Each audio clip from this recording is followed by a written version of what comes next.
akwanya ono manager kati akwanani bane kati boss yakwanyani waliwo akawala akaze akapya babu yitamu yitambo osanga obwalo buli loose so ate ogenda okwesanga oba waliwo abaddewo if not nga gwa abaddewo ate bakuzizzaako itegeeza okwegatta mu office nako mwekuli kirabika. You spend most of your time at your workplace. Okimanyi? Yes. Ewaka tubeerayo katono. I'm at my job from around 6 in the morning to 8. Kati omusajja mulabako from 9 to let's say every time olaba oli atudde wali kivaamu nga mu connecting kyokka mazo connecting alabye akapya akajaga amakaso kenka nga gwokaddiwa nga kati yoyo drama abeera kyokka n'olusi yaka connectinze ku mulimu akalina omujjamu webale nnyo kati n'obuzibu obugira nga te bamutadde under you nga gwagenda omusupervising manager ali aggwe omupya gwe baleese ali under gwe nti musupervising daba supervising amujjawo time yes so agenda okulaba nga aliwo ekikulemye nga ajja don't worry I can help you with this okanonya mboozi okitegeera ekintu ekyo nga atandikirawo bwakuyambako gamba no but by the way you're doing it wrongly you're supposed to maybe you're trying to do squats kono instructor aliwa but instructor abamu tebafa but wait some instructors actually are the what we say butya smart boy the smart boy now inamujawo simanyi owanira naye alabika gyali alabika wait omusajja tomukiririzaamu but like I said mukiririzaamu but obeerayo ne kali nti tomanya because abasajja bagamba basajja laata so men are supposed to be men you can't be so you be there ngokimanyi and I keep telling people it's actually good nobeera ngo sinto okimanyi but you suspect so that when the reality actually hits you ne bakumanyako nti gyali tekikuluma nnyo or like there's a way your heart kills mpola mpola so it's hard okusanga omusajja talina mugundi mukazi wako side dish tell me gye yes really ndako naawe nesa waliwo mbawe yanakulaze konti alina side dish no ayinza obutakulaga actually respectful men ayinza obutakulaga that's how it's supposed to be respect me do your shit but respect me so bwatandaga it's all good but obutakulaga doesn't mean tali so the respect comes nti oli akola shit we bali nga takulaga akola ebintu byo no wahala it's okay naye nga gye bali abatalina kati mubeera mu kigulupu kyammwe kyabakazi bye mubeeramu si nnyo naye nga bwe ngambye olina okubeera ng'oyinako ka emabega ng'oyinayo ko kagunda ako just in case bajja ne bagamba by the way ayinayo tekikutula nnyo omutima obeera already olinamu suspicion nti owa ekirabika sebenonyuma abali mu corporate world ebyo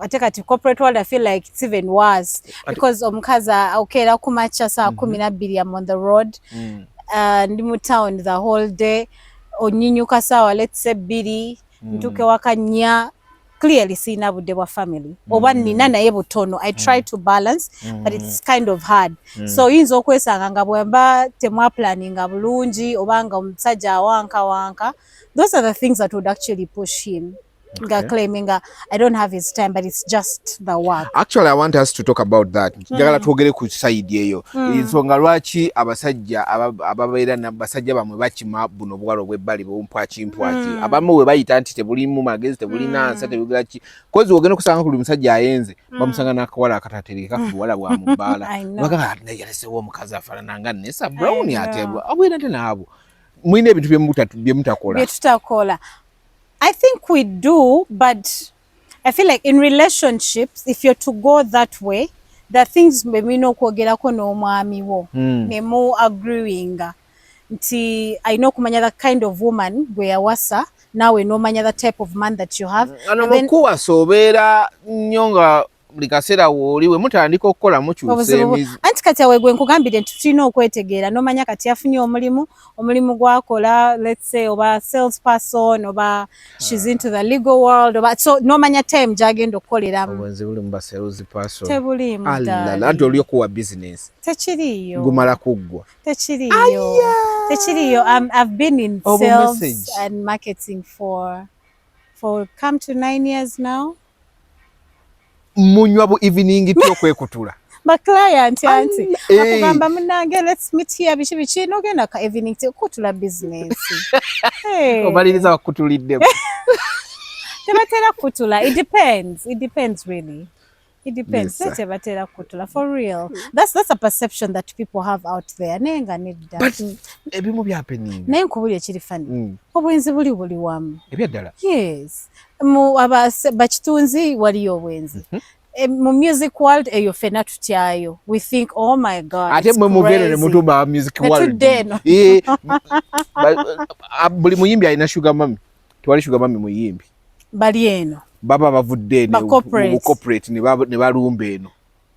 Wakati bwayi. Ebisajja biteeka mu bawala abayimbi biveno. Lwaki mutyaye no ngate mwe muludde. Ngate fa abajja ne tulumba. Well, ndowooza eno it's a bit relaxing. You know, I feel like, I don't know, correct me if I'm wrong, there's a lot of pressure and tension and stress, I would want to imagine so, in the formal sector. So, and we think eno entertainment ebintu biri a bit chilled. Mwamuze kuzanya kitegeera kukakanamu ka targets zintwala eri nengamba kangende eno w'omuyimbi oba comedian ansesemu just you know that's what I'm trying to think. Bwegugwanga akusesa waba muyimbi ng'ayimbira ng'akuyimbira oba naye bw'obeera nga mwena muli ku corporate mwena mwina stress zammwe oli bitarget bimutwala naawe bibyo bikutwala boss we yakoze kino you know that's what I'm thinking. I don't know. Temwewa budde oluyimba sebata yaluyimba amaka g'abasomyeko. You have no time for yourself, you have no time for your husband, you have no time for your kids, literally family ebeeraawo. It's a bit challenging, by the way. I really want to, I've always wanted to ask bana abakyala abakikoze abali in the professional world and then they're also married. I'd really want to talk to them and see how they do, because it's really challenging. Managing time, family time, no mulimu, you balance everything, social life, work. It's a bit challenging, but like I said, if you talk about it with your partner, no manya first of all omuntu gwe nafuna ali bwati akola mulimu bwe guti, I think you can try to balance, though it is hard. You can try to balance. Checho chinzizayo kuchogamye nti maybe that's why baveno abami bafe ne baddeeri because namwe abakyala ne tuveno ne tuddeeri chogambe ye wamwe waliyo time mwino obudde bungi mune anti bo bakola kire misala babebasa ate kati gwe kibe misala baba mukola ngekiro mwebasa ate jukire kiro obera ne bawo kati jukire misala chovolaba mwaba ama office lwashawa zammwe lunch yes lodge zijjula nenga zijjude ba ma office ani yagamba baba no office. Like seriously bebatera okubeera oli nalekawo ekoti amwali ekoti yewe eri ageze ku lunch time najirira 3 hours ngali mu lunch ne bamubuuza gwe mmere iyo enkoko bagigoba saawe ente bagitegeera kozi babeera mwe ate kiri yo ma office wamwe oli na afuluma lunch time wali ku Friday Friday after 2 ebanzibu nnyo omuntu afulumamu ng'ageza ogula airtime toddamu mulaba, but well like I said it's oba okoze nnyo wiiki yonna okuva ku Monday paka Friday abantu abo bakeera jukira jam mungi e Kampala one so most of the time office people you're supposed to report latest 8 onyuka saawa 2 kati lunch time bwafulumamu kati nga ku Friday eyo oba bagenze gwabyogedde but wherever they have gone to come hey I don't really know but byonna gye bagenze kukakanamu emirimu mingi giba mingi ate tebafuna sente tukola nnyo naye teri sente kati gwe bongamba nze mufuna ze muteeke eno abaana bateeka muki sina kitegeera nze byo manyi actually sente ziri eno I don't know.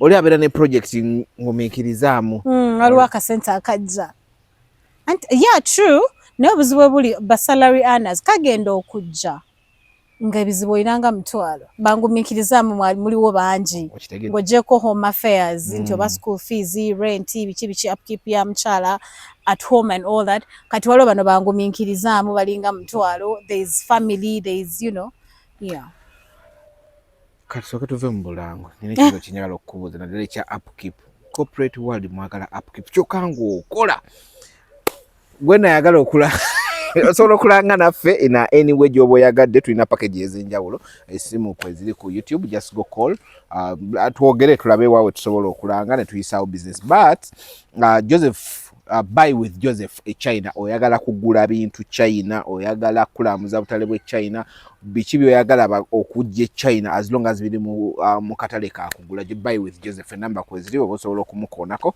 buli kimu ne kiggwa osobola okulambuza warehouse aziri ne China consultancy buli kimu kiba kigubwa kugenda kuggwa by the way with Joseph oyagala kugula motoka motoka oyagala gigula jangwe Makindye kusula motors otuse mu junction ya Salama Road ekidda ku Entebbe Road amafuta bagayita Africa Oil then opposite we wali Sula Motors oyina motoka ngoyagala kugikyusa swap Sula Motors akikola mwabera mu office motoka zibatawanya battery asobola okukolera swap oyagala kibanja mpola asobola okubanja mpola buli kika kya motoka kyoyagala tegoli mu kika kya Benz azirina oli mu kika kya Benz azirina ne Mark X ezo kati azirina agirina osobola okujja n'ogula n'ofuna upgrade yes bamuyita Sula Motors enamba kweziri awo mukubireko kika kya motoka ate agumiikiriza ategeera mango buli ki oyagala ka delicious meal bagita chicken tonight wetulya buli kika kya buli combo gyoyagala kati sawa zino waliwo gye bagiyita jumbo combo 5 pieces y'abantu babiri gwe n'omwami nga mutula wali nga kigwa and by the way I'm a chicken lover so we chicken lover that would be good waliwo sazeeko enkoko omutwe oyagala girya buli waliwo gijjemu ebyenda ndeka waliwo gikongodeko ebyoya nga kiki ennyo nga kiki ennyo dear gwe nga tunagenda ku challenges ze meeting amu abali mu corporate world bro ebintu bino omwami aleka akameeza ewaka buli kimu akigula what's wrong with the upkeep upkeep ne by the way teri ku corporate world yokka mwe mukisussa tukisussa bwe muyomba ebayombesa ddala takyampa upkeep akwadde ez'enviiri alesa akameeza waka oyagala upkeep anti kitegeera naye ebintu bino kwazo gambe ffe tukisussa mukisussa ebayombya naye olaba kati ffena tugenda vaawo ewaka ogenda keera ogende nange ngende okole nkole yes true nkole but that money is mine and don't forget your money is our money that's a principle ate temwagala kiwulira but your money is our money my money is my money my money meaning ewaka we bankubira nga beetaaga mami yeetaagayo gomasi omwana yakozebwa sijja ku stressinga nti abeewaffe baagala kino maybe awo nzajja okuyiiya but me I am your entire responsibility so buno eno upkeep eno obumu ku obwo bwekola bw'omanya nti ewakande waleeseyo sogambye emmere weeri everything is there but you leave let's say 50,000 I don't know what other people leave akameeza ako ka mitwalo 5 kyokka nga n'ebintu ewaka weebiri anti kati ewaka ukamula musajja mumalamu supu sikumalamu supu but naye munange no kankubire what is 50,000 mweno Uganda y'ennaku zino oba ogenda zigulako ki omwana ayinza okukyusa abaana bali funny for parents that have picky kids abali picky eaters nyinza okuba nayagadde fumba let's say nyama n'akyusa along the way n'agamba mami I want liver a kilo of liver is how much ekyo naye kitakikola na daily takikola na daily but ezo bagamba bigwa tebiraze zibeerawo just in case waliwo eki kati ekizike ke kameeza ka daily along the wajja kabira ice cream ate nkukubire ssebo nti banange where are you my baby wants ice cream okibinti muli babbi nnyo okusinga bana abalala beno ate babbi nnyo mukwano abaana bene ebbali bazibumu balalamu abeeno upkeep ow'emitwalo 5 yo ayinza okusaba I don't know 100,000 ate bazibaawa abewaka tebatera zireka tebatera zitulekera kibaluma abewaka tebatera zitulekera naye abo ab'ebbali babibaawa even when she asks for I don't know how much they will always give naye upkeep musaba mungi balesewo akameeza balesewo ebintu omusajja abiguze mugatu yakunywera ku caayi and you wake up one nomugamba notokyamba na upkeep anti bagamba a happy wife happy home bwolabanga ekinsanyusa kya upkeep muteekewo Simple as that. Ebyaddala. Hey, ziteekewo. Zibeerewo watejjukira. I used to have, no, I actually have some uncle of mine. He keeps saying, aba ayagala, I think the wife is really happy. Aba ayagala akuteeke ku level eri unquanable. That's what he always says. Yeah, so if you put your woman on that level nga teri quanable, let's say akameza okateekawo, everything okiteekawo ewaka, omukazi omulabirira, mba sigenda kuwankawanka. That's what I'm thinking. Kigambo sente kibaleetera obutawankawanka. Kale bano bebakwata n'abadala ba chapati n'ababoda nga mukyumba kiteekawo ewaka. Bawaka beno side. Yes. Abawole tewagalaba. Mbiwulira. Nga sente z'endiga gwe bawa n'abaala naye bamukwata n'awa chapati. Mbiwulira naye kaakati awo. For some reason those ladies nange kikyannemye okutegeera, but so ava mu my gender. Always osigala ku script. But abakola ekyo nga bwe wagambye earlier on tetubeera na time. It's two way. Nga bwe siwa mwami wange budde, probably naye tampa budde. So I look for someone anampa obudde.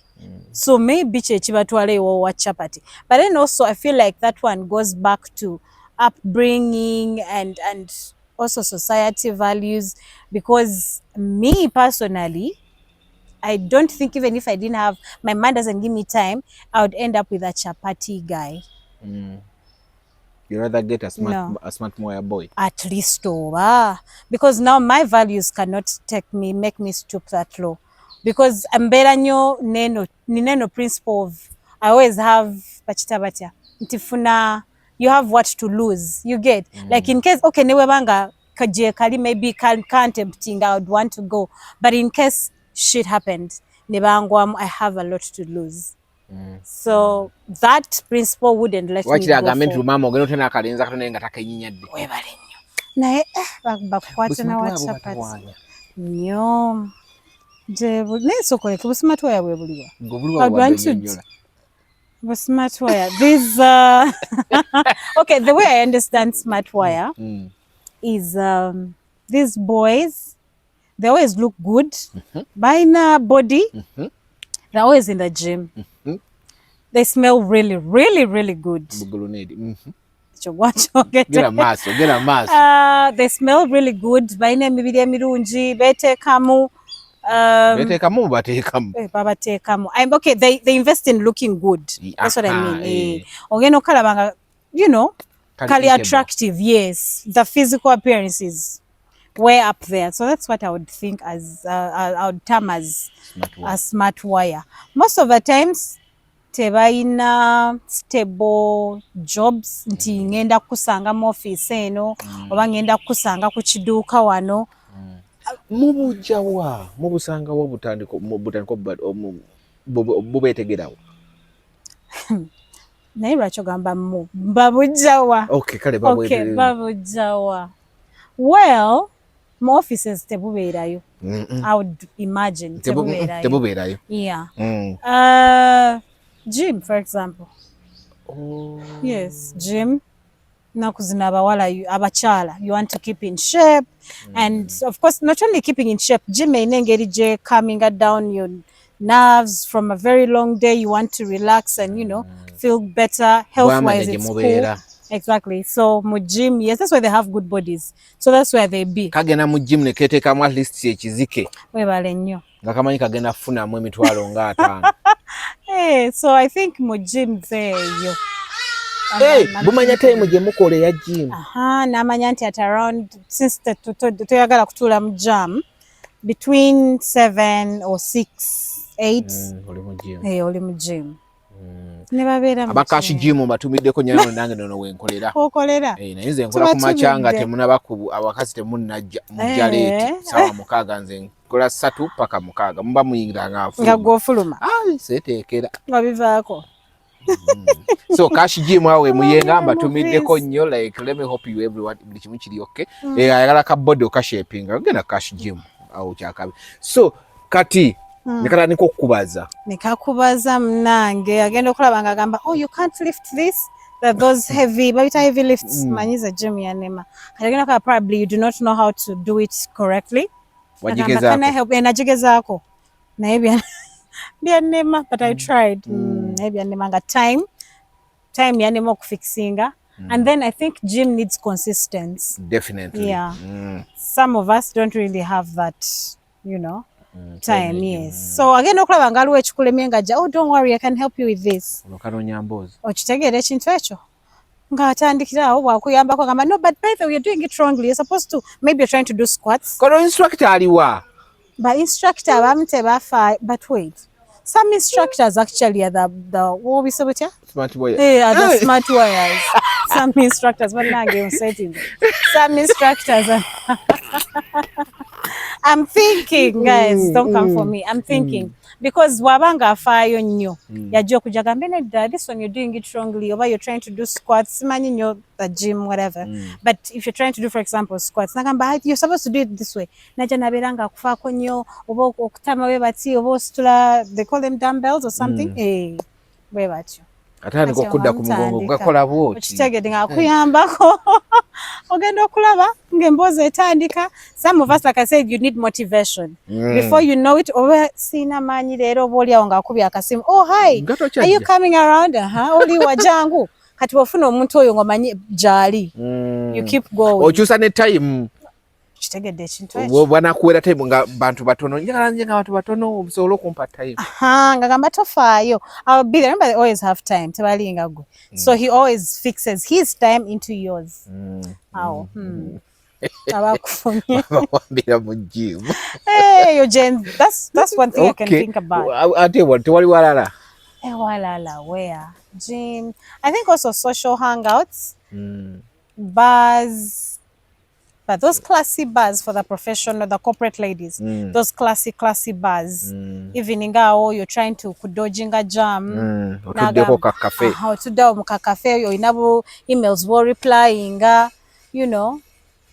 Nga babesange. Katulale bale katako ku steering. Agamba mami nga ali busy. Oli awo oli mu kukola kuddamu emails zoli mu kindly receive. Kumbe wali wako ali mu kulaba. I was are you alone? Can I join? No, it's okay, I'm not so busy. Kitegeera kati bwe kikusanga nga naawe ne computer knowledge tewera bulungi. Oh, by the way, I need help here. Nga yegezaako kuyamba ogenda okumaliza mutandikirawo ogenda okutuuka n'ewaka nga emirimu tegiggwa bulungi ekiro nga tono omwana akimala nga mumaliriza. So that's how you corporate people, ladies, will end up with smart wire boys. Anange saagala kitwala nti all of them, but some I'm thinking that's what happens. You think it? I'm thinking that's what happens. Saagala gamba nti bonna no. No, sibona. Lawe mubugabana. Omwami ewaka ayinaka side chick kalaba. Gwe olobudde ne mubwebuzaako ddala. Kimanja sometimes mwebuzaako budde bali mu corporate. Kubanga tuli busy. Bwava ku mulimu nga ayina obudde bwa side chick. Nange bwenva eno nga nina obudde bwoli. I think naye, like I said, it doesn't really necessarily have to be like that. I think they're happy homes. All your homes is really happy. Yes. Ngo omukyala tayina n'omwami tayina. Lwaki ekyo omwami okiremerako? Okyogera ogira bwoti. Because nga bwe nagambye initially eky'omwami olina okwerekeramu kali. You have to give him a benefit of doubt just in case it happens. Mulooza smart wire buba mu age z'abaana bamwe. Bakukwanye mwana wo. Babeera baana baabwe abasinga batsokoleke. Smart wire abeera mu myaka ng'emeka? I would want to get that information from you. And then bamami babeera mu myaka ng'emeka? Bamami muba mugenderedde. Ntumegenderedde. No, smart wire tekitegeeza myaka ne bamami tekitegeeza myaka. Omanyi lwaki? Someone gets married. Kitegeeza you supposed to be glued ku mwami wo kumulabira. Wotandika okufuna omulenzi w'ebbali ng'ate takola abeera awo kireereeso yabeera smart wire. Abamu kale bayinza okuba nga age ya wansiko, ayinza okuba oli nga akuze ali mu bwa smart wire still era n'emyaka negimugendako ng'akyaliwo mutakola. Okitegeera. Kyogamba olwo emyaka ekikugendako. Yes, toyinza kugamba nti oli mu myaka n'okyali smart wire. For what? Clearly. Nga ye aliwo okubeera okufunza bakazi b'abannaabwe. ngawo future oba wagittanyo 40 years and you're still a smart wire. Bafunyemu sente. Najja nakukuula milioni 10 n'agula emmotoka, nakukuula milioni 4 tubalaba ku intaneti wanziba ne bawogana nze wabba kino wabba kiri eno nakuweerezanga sente zange ng'ozimuweereza kuki ennyumba eyo wagikyusa ebyapa abamu bagagawalidde naye tonanziramu question yange. But mommy is how old? What age are we looking at? What age bracket are we looking at? 40 and above? 40 and above. Okay. Waliwo bali less 40 naye nga ali mu bufumbo. Nga beekoleramu. Naye nga waliwo aw'ebbali. Olina avuka aw'ebbali. If it's there, I would want to like try it. Disagree. No. No, disagree with it. Why would you disagree with it? Nga bw'ogambye kati tugenda kwesanga nga tetulina na budde bw'abaana. Of course. Okitegeera. Oli alina kaayina nange nina, for example kenina, let's imagine there's work, there's this, like how do you get time to do all those things? Abaana tembabudde upbringing y'abaana omanyi abaana bw'ononese nnyo okusinga abaana abeenu. Mani agambye. Nze. What's your whatever experience? Mubaleka mu masomero naddala gali international. I've ever gone ku ssomero emu eri international. Twali tugenze ne kampuni emu y'aba youth simanyi biki.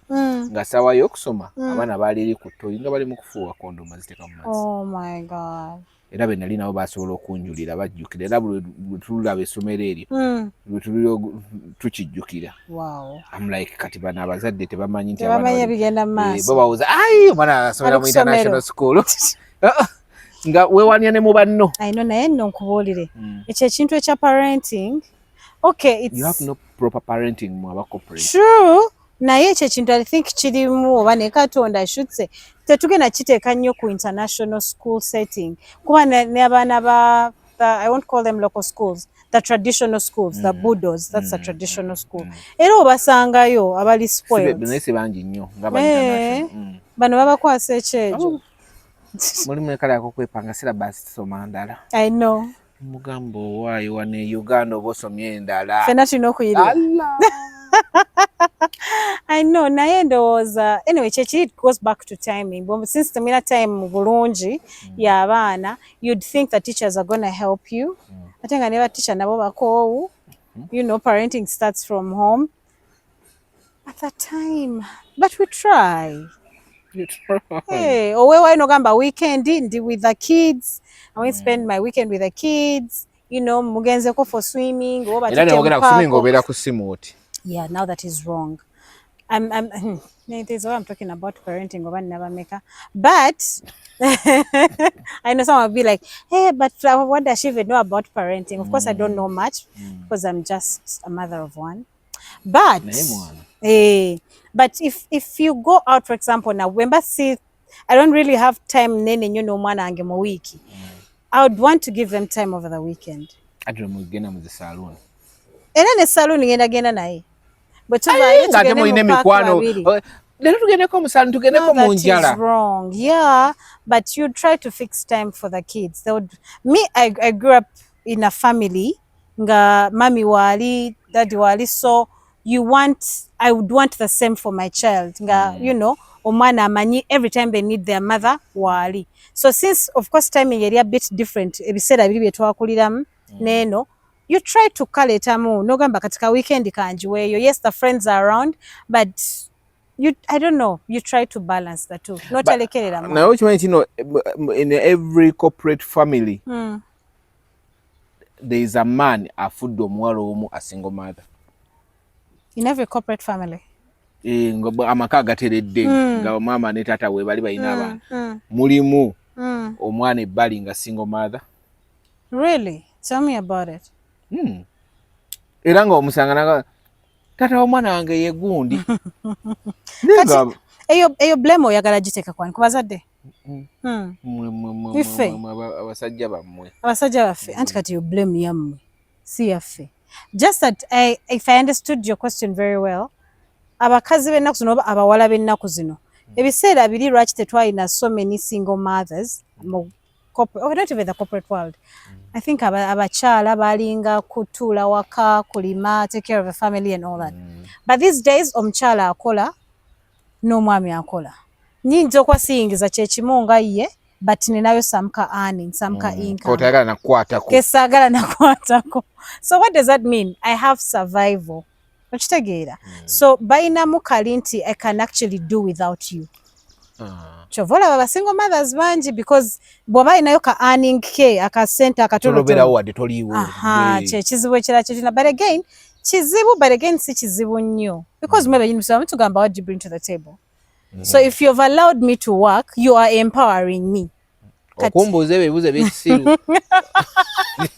Enti gwa empowering. Mutandiso ati mwe mutandiko bibuzo obulenzi obw'ebbali. What do you bring to the table? Yes. Kibuzi kyagonde. Yali anyize. Ati we munyiga mutandiko olangira banna. Buli omu anyiga. Gwe akakwana. Yes kale kakwetega. Kituufu n'okakwana. Kale totandika okabuza kaleeta kute. Wali okakwana kaleete ki? Yali alina okuleeta kyalina okuleeta. Wakireeta. Ayongereze. But I think we got that whole thing wrong. Context kije yakibuulizaamu. Nagambye siva ku script ya girl child. Omuwolereza paka last. Siva ku script ya girl child, but still depending on the circumstances. Nekirala kyenjagala omanye abantu we banyiiga kiba bagamba si kirungi kwogera ng'onyiize. You can utter anything. Oba kituufu oba gaba mazima. Omuntu omutamiivu n'anyiize. Boogera amazima. Allah. Well, so yeah. There's recently mu parliament and this is kigenda kujera naddala mu corporate world. Abakyala bali bajja nga babuuza about marriage bill. Ndowooza oli mu kalibe entuufu gye nsobola okubuuza this question. Babaleeta bababuuzeeko ko about kye basobola okugyamu n'okwongera mu marriage bill empya ejja. So the marriage bill are led from FIDA. Naleeta proposal. Nagamba we should stop polygamy. Ochikiriza? Yes, definitely. I'm not from a Muslim background. So I definitely don't believe in polygamous marriages. No. Why? First of all, as an individual, nganze, I'm a very jealousy creep. Okay.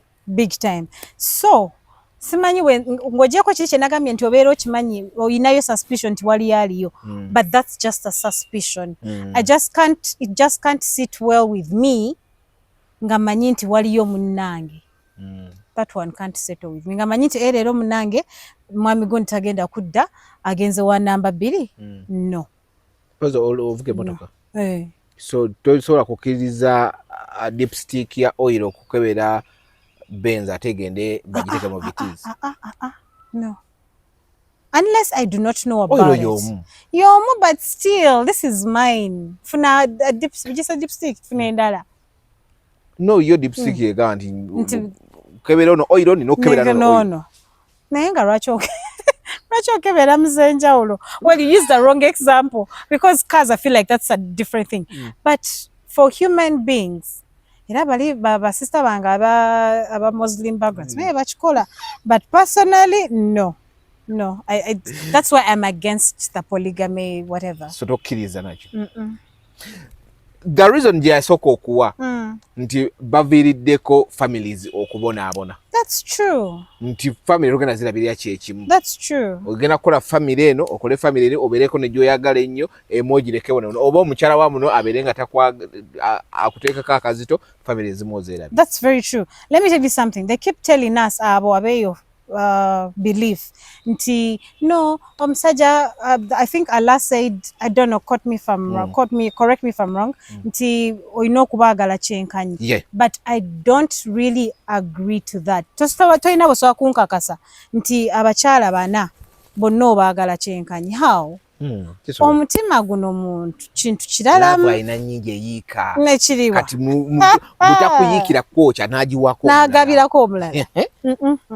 I feel like wabeerawo gw'osussa waliwo gw'osukkulumya olaba ne mu kuzaala bw'oba olina abaana let's say 3 or 4 they always say even in parenting there's that favorite child. Era ekyo kiri ku bakazi.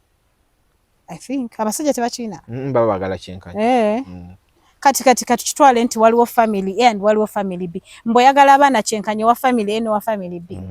Sirowooza nze ndowooza waliwo gw'osinga okwagala bw'aba nsinga kwagala mukyala Nessa abaana banesa benjo singa okwagala. I am telling you. Lwaki basinga okwagala babo. Era kyankugambye. So the lady n'aleeta proposal nti bwe baba tebajjawo polygamy mu Uganda then bateekewo yagiyita polymony egwa kusaidia abakazi nti abakazi babakkirize naffe tuwase ate we bawase nti no mbwe ennaku zino abakazi mulabiridde nnyo abasajja babalabirira kiri kye ngambye nti mwe mukyasinza okubeera muteekamu nnyo ssente mbwe ate in the first place okikkiriza abakazi batandika owasa bwe banga polygamy mwagala esigalewo let's be the same. What happened to the culture? Gondi culture mwe nyini mwagijjawo. No, polygamy badde from a tradition. Yeah, but I want to observe kati buze. But now we want to be fair to both parties. Either chiri tukijewo because let me tell you something, the reasons there are families break.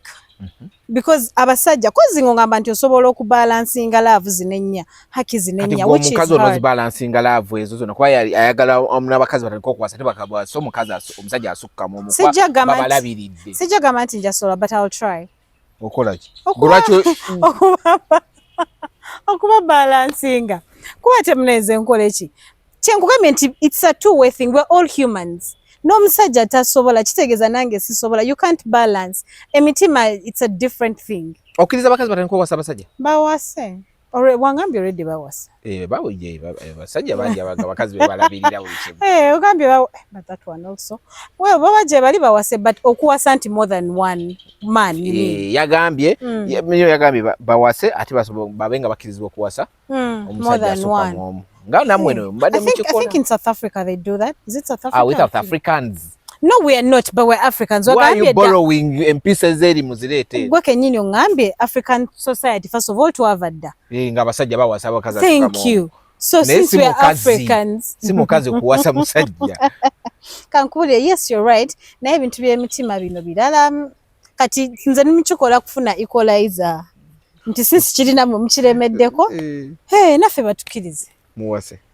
Era n'agamba nti bwe muwala okuwasa omukazi akkirizibwe omusajja atwala erinnya ly'omukazi. Kati nga bakuyita omusajja nga bamuyita luli abadde Mrs. Gundi Brown n'erinnya ly'omusajja. Kati omusajja naye atwala erinnya ly'omukazi ery'ekika. Kuba yabamuwasiza Dias Brown. Kuba yabamuwasiza omukazi yabamuwasiza. Okay, now that takes away your man. The respect as a man. Kitegeera. Yeah. Kitegeera. Kala kakawairo tujja kajjamu. Ate nga mwakalezi mwakatadde ku tebo. Tujja kajjamu omanyi bagamba every general rule has a chitenta einamu obo akamenyeko osobola okumenyesaamu. Kati nzo tekawo general rule nti abakazi bakkirizibwa okuwasa abasajja bana but the names should chino sigalawo nti ninatwala linnya lya musajja. Si musajja twala linnya just okusigaza ekitiibwa kyo ng'omusajja. Anti era kibate kikoze meaning kwa muna agenda mu church nga bagamba bakola bati empeta kati gwe mukazi nze mukazi gwe musajja nga gwo gamba will you marry me. Kitegeze linyo inatwala lyali. Kozi mza wasiza. Well, that's really tricky. Awo chinta buseko. Okitegedde. Ulabe mwagala enso gifuula. Otanze n'okuleeta example ze South Africa. Anti kubanga ze kugambye me I stand on equality eriwawo nga culture ne norms muzikyusa. Culture ne norms anti kati cultures ezimu okimanyi zihatinga abantu. Singa zaite zihatinga abantu singa tebakyusa for example no culture ya that tribe ekola genital whatever. Abagisu I think abasala omukazi. Yes. Edda chali chikola because it was culture and I think bichaliyo but it is not bachikendeza because it's uncouth. I don't know how to say uncouth in Luganda. Edda bali bachikolanga in their culture kendeza ku bwenzi bwa mukazi. Yeah, okay, whichever reason je bali bayina. Point is chirumya andi naye kyabakolanga ngogamba kangomira obulumi bw'omwami wange than ogenda nga which is okay but lwaki mu society je tuli musawo lwaki bagenda bakikendeza and it's kind of I think an illegal thing because kirumya omuntu bakikola willingly nakyali kiruma gomanyo okukwata ne bakusala I think it hurts. I don't know, but I think it hurts. Yep. Kitegeeza bakyala mmwe ekisooka mugenda twala erinnya ly'omusajja, kyakubiri omusajja abadde nga awasiza omukazi nga muziika ku bijja byawaabwe w'omusajja kitegeeza kigenda kyukamu kati abasajja babaziike ku bijja byewamu nga tuwasiza. Okay, clearly I will disagree a little bit because okijja kujjawo that entire respect of a man bwe bakwata ate omusajja ne bamuziika eno naye ebyo ng'obigyemu those nitty gritties tusigale ku kino wano nti what a man can do a woman can do. So you want to marry 4 wives, I can marry 4 men. Naye nga tugyemu bino simanya amannya ate kumutwala kumuziika eno tubalekeraako. Tubalekera, but I know of women that have kids nga amannya balina gaabwe. But it's wrong. Be babawooza nti n'omusajja yannumya nnyo sijja omwana kamutume erinnya lyewaffe. I know. Well, I agree with you. That's really wrong. Omwana inosigaza culture. Yes, yeah, that's kind of wrong. Ndabira ddala nga mwagala tufunza. Ate bivudde ne wammwe mu maofiisi. Anti mwababireeta kyekyo nagambye nti kati obuzibu twayagala omwenkanonkano ate mwabaatuyamba. Because men that are supportive, you'll keep pushing me, supporting me to achieve my goals. Nedda mukikole naye mukirize n'ebijjirako. Ate mutukinako bukinyi. Anti mukirize ebijjirako naye tetukina nnyo. As I said, like in a relationship or in families or whatever, I feel like people need to learn to talk to each other. Mukiriziganye ku bintu. Communication, yes. Mukiriziganye ku bintu ebimu. Omukyala wadde njogedde bino musimanya equality and all that. Jebuva ne jebugenda, we are supposed to be submissive. Yep. Beneath the men. So even when I am assuming to be way up there, if we have a very good communication, you will bring me down. You know what they say of lead and I will follow naturally. So be the head. Try to bring me down. And I will eventually. But nga bwoba don't pushing to go get your goals, do this, I'm behind you, baby, yes, baby, that. Bola beranga ninga wabye. Nkomya ngambe gundi. You get? Okay. Okay. Oba agala kukola mirimu waka bakazi mmwe naddala bali ne fulambunze working class manyinyo kaleti okimanyi kireetedde nnyo abasajja okuzala mu bakozi. That's true. Naye kaakati ekyo nkubuulire tetulina bwe tugenda kijjawo kubanga tetwabakkiriza. But my point is I really have no, you know, they say things that you have no control over kireke ojja gwe ddalu. Because let me tell you something, n'abakazi waliyo stay home mothers ng'abeera waka naye omusajja n'ayagala omukozi. Abeera waka omukozi oba omukozi mwagala wakyo waka. For example, Amanalongo, I'm giving an example. You clearly need help. You can't have 2 kids and then waliwo house help, waliwo house worker, okola, there's kids, there's omwami, you need help. You get? So even when I am atabalala ba stay home mothers, abera stay home mothers naye nga alina ka project kakola oba alunda aberi mu dduuka oba ali mu dduuka, so you need a maid. And the problem ate mukkiriza abakozi n'ebintu gwe bewandikoze byo mu kisenge omukozi n'ayala obuli. Now that is wrong. Naye nga babikola but now that comes back to upbringing. Twakuzibwa differently.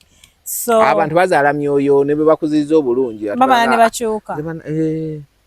Mwe muleetedde abasajja okuzala mu bakozi. Naye ate tutya nammwe muba mwagala bwagazi bannange. Kati okubasaala buliri. Gwatapa budde omukozi yabeerawo. Yajja mu kisenge n'anyinyala. Gwe bannange. Lidako. Ekitegeeza gwe osobola okukwata omukozi omukyafu n'omuleeta ewaka ojagamba kikozi kyafu sikyagala waka. Kitegeeza namwe muleeta boolaba nti nno ki. Kituufu naye nkusesemu. Kati okwennyera kuvaawo. I used to have a friend of mine. I actually have a friend of mine, but she tells me ye bw'aba aleeta ba maids ewaka aleeta kityo taleeta muwala alabikako. So that, because why would I bring my own competition home? I know I am lazy. Ate noleeta ekiwala ekinyankole kitiribita kirikola bati kiri brown kirina ebintu naye yo lazy. Kakati weeretedde competition yo bagamba tosembeza muzigo simanya kuki. Tosembeza muzigo na muliro. Thank you. So bwe mba ndeeta nja kuleeta kiri nga nkimanyi kale ne bonaaba otonde waliddwa tojja gendayo. Kaganda tusisibwe. Kangende. Kati ate mu kye kibalisa bashamba boy. Kuyambako waka. omukozi the house girl ngawe bamuyita ayinza okuba tajasobola kusaawa but then I need a boy who can help me, you know, slash the compound, ebyo ebintu ebiri hard ebyo okusika gate, those things. Nemumalizanga mubagadde. Awe nagambidde ekyo nakyo ate kiralamu kati kye kinjagaza shamba boy. Nange kitubuuza. Some ladies abakikola that one I really have no kind words for them, but nze nga bwe nagambye, me I always look at bekiba bankutte, I have a lot to lose, so the things personally I wouldn't go in for. Ekisinga okunuma nti bwolaba mu office nga yeepanka omusanga ku shamba boy owa boda we amukola enjala uza kati wadde weepanka ki mu office.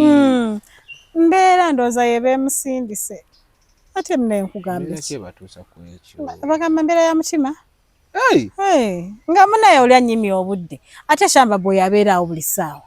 Owa boda aleta delivery probably has time. I don't know. Ndoza aleta delivery nasooka atula mu nyumyemu okitegedde ng'atuula ku ki lwaki omukkiriza asanze ndi lonely gwe ssebo okeera saa 11 n'ogenda okomawo saawa 4 za kiro weekend you're watching football. Clearly I have no time with you. Emipiira gibaluma ayya walifa abatagiwagira naye abawala abagiwagira I think it's okay ndooza mugenda babiri naye kati fe abatabimanyi naye abakyala bewaka bamagera emipiira simanyi sibasangako mu bibanda musanga buwalawala bwe butera okubeerayo emipiira gibaluma nnyo naddala nga tetubimanyi nga bwe nkugambye because there is a World Cup I try to follow but they even have ball at around midnight. Clearly kisinzamu anti nsiki clearly ze Brazil omupiira twagulabanga kiro kati wulira nzondese waka mbuliri nzekka nze ntya nnyo I can't be in the house alone.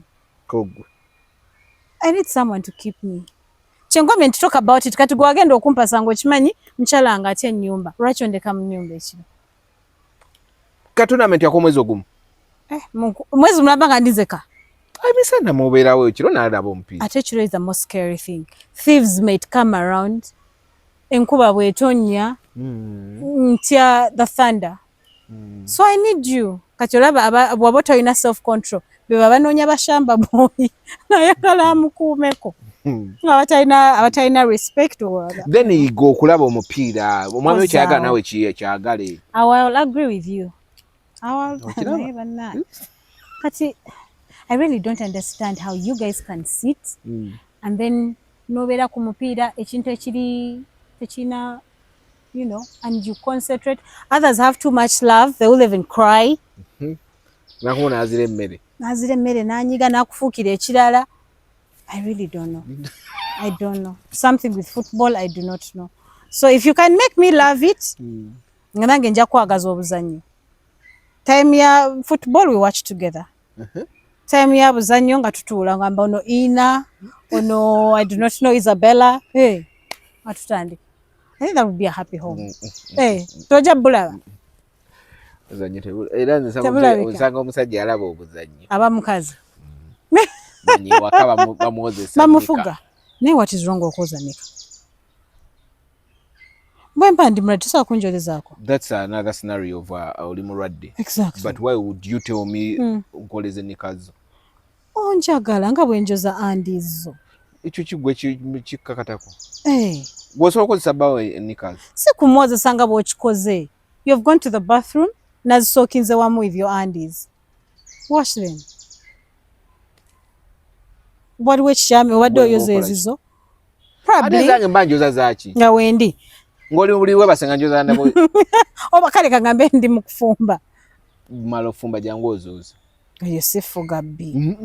Bonyambako olumu obaki? Obulira I can. Okwala. But lwaki mba njoza nikazo? Nze ndaba kyangu nnyo. Sinti ngenda kugamba, hey Des, genda use no. But gwenga goyingide mu bathroom ozisanzewo like okay, why not? Sinti nkugambye but okyekoze on your own accord. Tegugwa. Cause you're a man. Naye abazungu nga babikola. Oli muzungu. Nedda obuzibu bwa mwogo. We have bintu bingi nnyo byokuba romantic than ebintu byemwagala. Kati nga kikyogenda obeera romantic kyogenda okukolera. Sobola okuliisa nga tuli ku dining. ati ekyo kyolabyeyo aha azifa emikono gyange bagisaze kati gwe gigano onjoze tikazuba baba nkomyewo nkoye naawe ondabye waliwo otulira nga I don't even have to say I'm tired. You can literally look at me and say bambi nga nkufukira kajuisi nga nkakuwa bw'omala ng'onaazaako ku bigere nga bwe yankukola the same treatment I give you massage ngako ku bigere kati ngenze kunaaba fine kati omanyi ogenda mu massage nga feeling zijje gugwe ekyo kyo kiri so you do things to please you wofunira wokola that is unfair. It's not. That is unfair nga bwe mtero okujanjaba like the way I take care of you do the same and I'm doing it obigere nkusaze kunjala kubanyi gwina kugenda okugwera naye nkoleze ng'omanyi bambi leero kikooye aka tulinde weekend wonooba tokooye bibeeremu omupaka z'oku kasaawa zo 5 genda mu kinabiro zooze wangi ekyo nakyo kiggwe mufuga bubi African men eyo ofuga bbi ogenda ewaka smart wire noyagala okalage nti okalaga nnyo n'obikakolerako omwami n'otandike n'okujjumulagende tuyagala nti kabakola nnyo tuyagala kakolekolewo tuyagala kakuleke wakakola bingi wangi well those things you tell I don't know if they do but if they do okay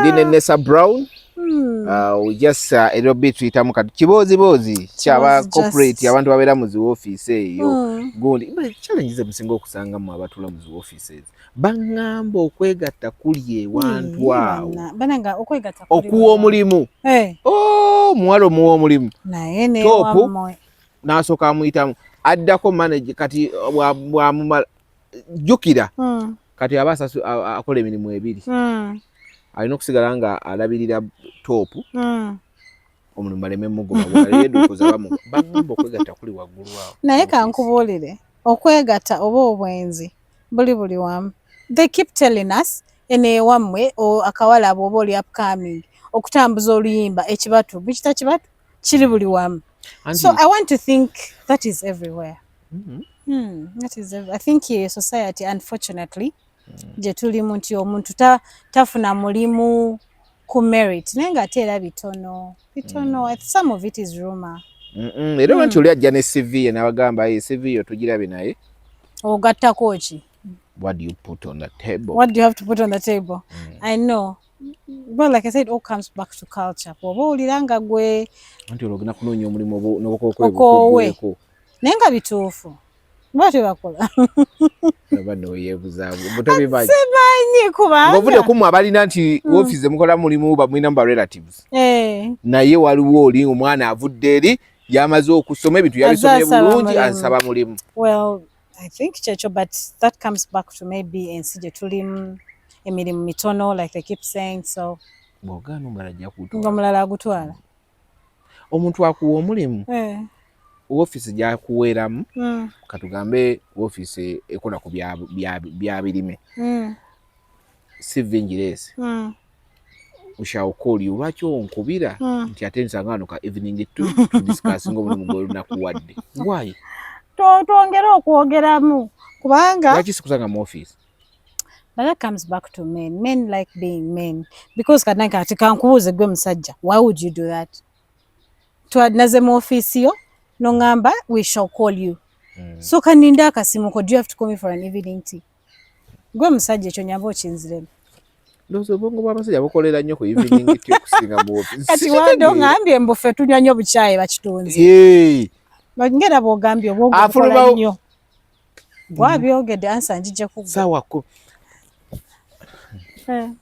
nina bye mbadde ngenda okwabya omutima ne gungamba baleke otuula mu office tudde ku computer fa bakola ku TV n'owulira sales person ngenda fuluma ssaawa 9 have an appointment ainenge gye then tugenda ku evening tea there is a deal we have to discuss naye ng'abantu bonna bayogedde literally kuliko abasajja babiri ekaye mukazi ng'omanya kuliko omwayagala guggwe oli just bamuleeseeko nga kiyambi amale item mu wiiki ng'alina appointment nga 4 oba 5 zonna za lwaggulo oba lunch, either lunch oba evening. Kati ngenda kuwa example yaffe bakitunzi. Kati ffe bakitunzi mose nyinza okwagala okumiitinga Jazz naye ng'oli busy. Let's say oli lawyer oba oli doctor, engineer, whichever thing you do. And clearly during day oli very very busy. Nga the only time you have lwaggulo. Yes. Ate nze njagala business. Kati nga nina okulina nze ngwe mu program yo. Ate nga nsava business. Okitegedde. Nsava nnyo nina okulaba njagala saagala. Kati most of the time gy'aba ayina ya lwaggulo oba lunch time gye wagambye nayo eri funny.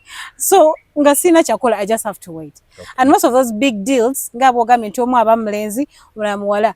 Most sales, I don't know what magic eriyo, but it's easier to cut a deal, bakita cut a deal opposite sex mu sales than muwala ku muwala.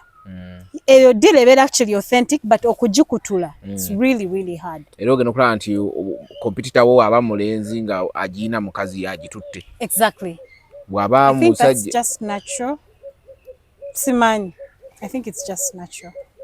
Naye njagala ogyewo kiri nti baba bagenze mu kwekwana nedda. Nange sinagaali bagenze ku baba bagenze ku evening tea. Kati bagala twogere nga tewali evening tea. Ng'omanyi okudiscussinga deal okugikutula nga tewali kacaayi.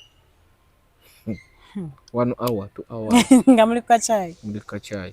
Neetaggwa ku olwo nogamba maybe tomorrow I'm a little busy. We can meet maybe on Thursday. Noddayo. Noddayo. Nakugamba, did you bring this paper? Okay, I forgot. Today, Monday. I know you weekend you with your husband, your family. Yes. Okay. We meet on Nedda sebo. Maliriza ddi. Okiganye. Ndiro ekutuke yagala teyagala. Anti gwe. Akimanya yagala gikuwa. Naye oganye. Ayagala kulabako. Abasajja batero kiposhinga. Because me I have so many other things to do. Kitegeeza nzizo kumiitinga nga njagala diro ekutuke kiggwe. Naye gwe sinso ina your other motive. Hey, you'll keep telling me ha ne kakati kale pepa waka tujikole encha naye nga nyonyodde leero. Then encha nojja. Nawe otandika okukiriikinga. Nze mawulira mu office oba ekisajja kyagala kunkwana. Kirongeddayo kyongera. By the time oyogera ekisajja kyagala kunkwana kigenda naye mu bwongo nawe okitegedde. Ekisajja kyagoma. Bano we bagamba diro yasate mekeyo. Owa ayagala kumpa obulango bwa miliyoni 2 naye maani. Kiwa kyagala kikuwa. Kasita kibanga kiri shwa kigenda kuwa. Wawaayo. Nze mbawulira. Olimba. Okay. I didn't know. I didn't know. Ogamba ya mawe. Anyway, tuli ku The Truth Media. Just go subscribe, like, follow. Ndine nesa mbali kibozibozi tunakuba eyo waggulu eyo ekintu bibeera bitya. Mosque nabo bayita mbuzibo by the way abantu beno bayitamu. Omusajja ababeringa mu office nga akoyina akampiteko mu bbala nalaba akawala mu kagulira omwenge amaliriza akoze eki. True. Okitegeera. Akwanye. Kuba ate laba bakwana be bali abeerigula. Omusajja nayingira ebbala nga ali mu masuuti. N'atula ku tebwe. Katembulya n'aleeta botto. Ate botto za attracting obwana buwalo. Nkugambye nkasitala babbeleya. Bwe bakakwana nokatandika ovuma ow'ewaka. Naye ako kamanyiiro. Why would you do that? Stay in your lane n'ow'ewaka asigale mu lane ye. Okikiriza? Yeah, I believe in peace of mind. Kankubire ffenna twaliko abawala. Oba we've been in that stage of the 20s, you know, nga gwaliko. But I feel like nawe kenyini ojja toyina drama bw'osigala mu lane yo. Bw'oba ozze kubba bba kintu kyo, kozi 10 agamba g'okutega obba. Ba kintu kyo twala kintu kyo mwebbe, but respect the one at home. Simple. Naye tojja funa drama. Oyinza olumba ew'ewaka nga n'ew'ewaka tekuli wayi. Okitegeera. Walawo batata okitegeera naye nga teyalimu awo. Ayya. Nga omutinkuula. Si mwangu. So for everyone's peace of mind. Because bagamba abasajja kitero batwalako obuwala mbubawo emirembe.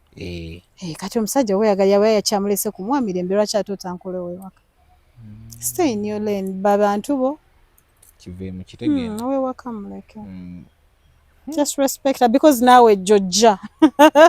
okitegere myaka okumaliriza ngo wewe wakavudde ate kati nga gofuuse main. Thank you. Bafuna side. Thank you. And then okitegera. And then abakazi I feel like this is eventually wadde saawa eno oli muto, but you're also going to be 30 at one point and you'll be home. You're going to be 40 at one point nga gwali ewaka. But would you want to be treated the same way you're treating someone else? So fena twaliyo, but while you're there, do your shit. Okay. Yeah. Then mulekera kwambala Mother's Union wakola kwa bakutadde mma.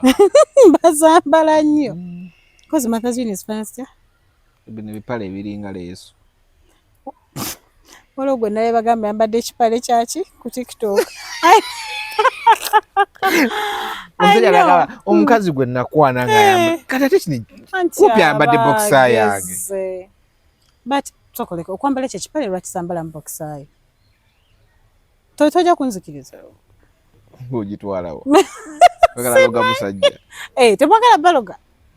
Lwaki obologa omusajja? Nkwagale, sinitingera kuloga kutta. I mean onjagale. Bw'otuuka nga gwonkoye ng'eddoga tero likulebedde. By the way, don't do lwaki muba muloga abasajja naye? Mbuba baagale. That's stupid. That's really stupid. Doesn't work. Ye kye bakwambaza boxer y'omusajja ogigwe. Love. Njoya boxer ya baby leero. Nga gye njagala okwambala.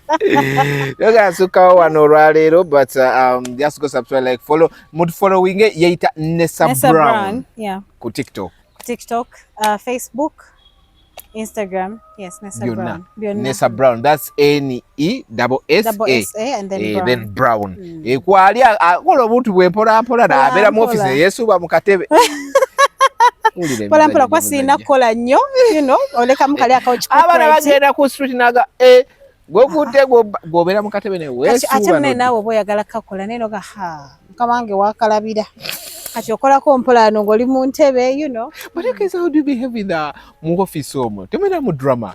Aba mungi. There's a lot of office drama. They call it office politics. Mungi bibaawo. Just like any other work setting. There's a lot of What's drama. The most office drama atera okubeerawo? Ono akwanya ono, manager kati yakwanani, banne kati boss yakwanyani, waliwo akawala akazze. Akapya.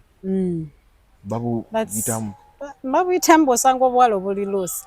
So ate ogenda okwesanga nga oba waliwo abaddewo, if not nga gwabaddewo, ate bakuzizzaako. Kitegeeza okwegatta mu office nako mwekuli. Kirabika. Tukutende eno mu mabala biki mu mizigo naye. Wali mu office kikambwe. Kirabika. Kuba nti by the way you spend most of your time at your workplace. Okimanyi? Yes. Ewaka tubeerayo katono. Yeah. I'm at my job from around 6 in the morning to 8. Kati omusajja mulabako from 9 to let's say every time olaba oli atudde wali kivaamu nga mu connecting kyokka mazo connecting alabye akapya akajagamba kasokenka nga gwokaddiwa nga kati yoyo drama abeera tuka n'olusi yaka connectinze ku mulimu akayina omujjamu webale nnyo kati n'obuzi obugira nga te bamutadde under you nga gwagenda omusupervising. Manager ali aggwe omupya gwe baleese ali under gwe nti musupervising daba supervising amujjawo osese n'owulira ng'ofata omugobe kuba kati yemujjawo kakwemoolerako wali nga kakava ku campus.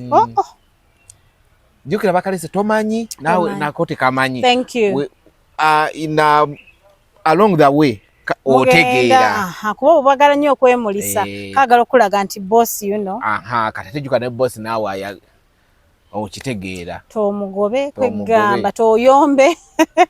Yeah, those are the things. Naye at least keno nti otegeera mujjawo nga muli distance okola naye nga gwe supervisor we ng'alina okuwa report buli lunaku. Leero no naagaana ogikwata ogenda mukola ki? Tolina. Okitegedde? Ogenda ogamba boss wa muno report story kyagamba omuwala na buwala. Mwana oyo. But anyway, you leave her. That's her. Manya akyali muto. Leave her. Ngeja kyali ompya ogira omuyambako. N'ogamba naye bannaye. Ko omulimu gwa mujjawo. Workload eriku. I know. But anyway, that's life. That's life. So buli kiwamu kibeerawo. Anyway, Kali, yes, we tubadde today. I think thank you for coming. You're welcome. Thanks for that invite. I hope tukoze bubi. Fene waffe tukikola tuti. I've loved it. I've loved it. It's a beautiful thing. Netunyumyamu. Nemanye byeno. No sokova muovi. Mutula muovi. Tovola amulwala endwadde z'amagumba. Kitegeera n'otula okuva ku makya paka lwaggulu.